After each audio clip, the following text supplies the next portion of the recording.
Hello beautiful people and welcome back to Angelic Embrace, where we document and narrate the glorious and life-changing near-death experiences from people all over the world.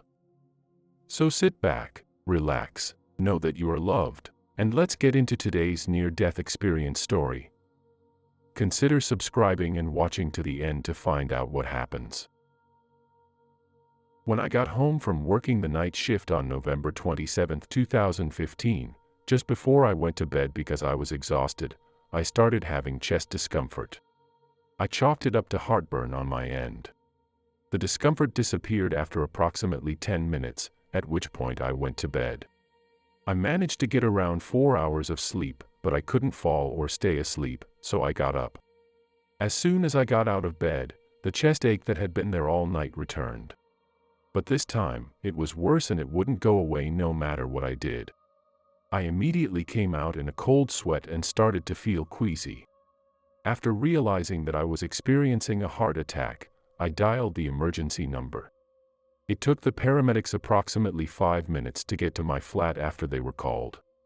They joined me on the bed and sat on either side of me. I informed them that I believed I was experiencing a heart attack.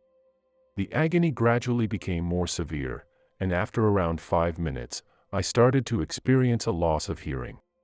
Then, I began to lose my peripheral vision, and the surrounding area gradually became darker.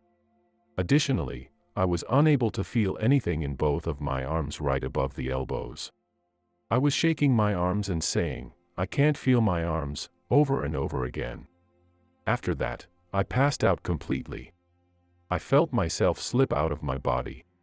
I had the impression that I was being detached from my body. After what felt like just a few more seconds, I opened my eyes. However, I was not where I believed I had fallen to the ground. I found myself in another realm. Due to the fact that I was operating at a normal level of consciousness, at first I was unaware that I had passed away. I was completely awestruck and speechless at the beauty of my surroundings. I was enveloped in an emerald haze all around me. A dim amount of light could be seen emanating from one of the sides. It appeared as though it was emanating from beyond the haze, as though I were in some kind of nothingness. It took me only a few seconds before I realized that my life was over and that I had passed away. I was able to find myself in a sitting posture without experiencing any discomfort. I had the impression that a thick blanket of fog was surrounding and enveloping me at the same time. I suddenly found myself seated within the emerald haze. I was by myself. I was able to observe that I was see-through. When I moved my arms, I could just about make out the outlines of the objects. I could make out the general shape of my body, and through that I could make out the color of the scene behind me.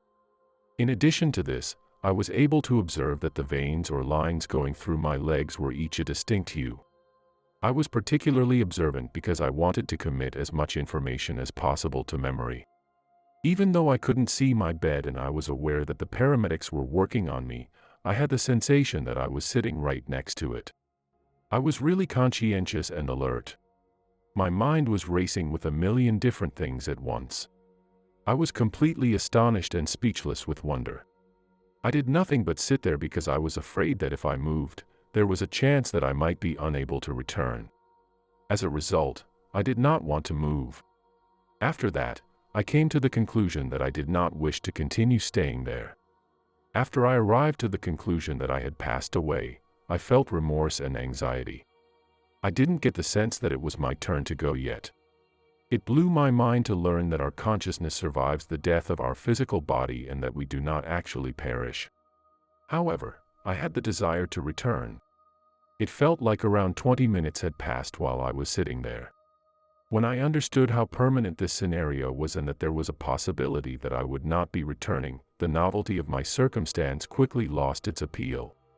I was shouting, "No, no, no, oh no." I was conflicted because of the lovely manner that I felt at the time. I felt no discomfort. I was really conscientious and alert. I had traveled to such a stunning location. It felt so unreal at the time. But I was not yet prepared to leave the world of tangible matter. I have never been religious in my life, But while I sat there hoping and praying that the paramedics might revive me, I did so nevertheless. I ended up falling asleep on the opposite side, and when I woke up, I was fully aware of what had happened. I was aware that I was dreaming and that I had returned to my body during the dream. Almost immediately, I was overcome with a sense of relief. I have no idea how long I was like this, may have been a few seconds or perhaps a minute. I came to as the paramedics were attending to me while I was laying in bed. The one paramedic who was kneeling on the bed next to me informed me that my heart had stopped beating while they were trying to revive me. I simply gazed at him and found myself at a loss for words, although I was aware of this beforehand. I overheard a female paramedic confirm that I experienced a 1-minute cardiac arrest. All of this took place in slightly more than a minute's time.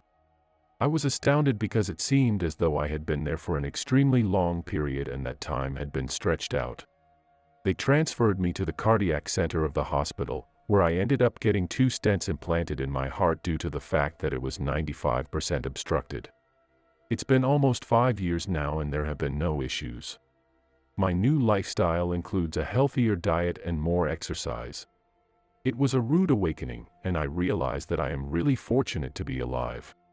Because of the efforts of the emergency medical technicians and the medical personnel at the hospital, I am alive today. I realized that I need to take better care of myself and that I shouldn't take life for granted after going through this. When our physical body passes away, our consciousness does not also do so. We are moving on, and during the transition I got a glimpse of this. I'm still agnostic as I didn't see anyone. After what I went through, though, I believe that everything is possible, and I have a much more open mind as a result.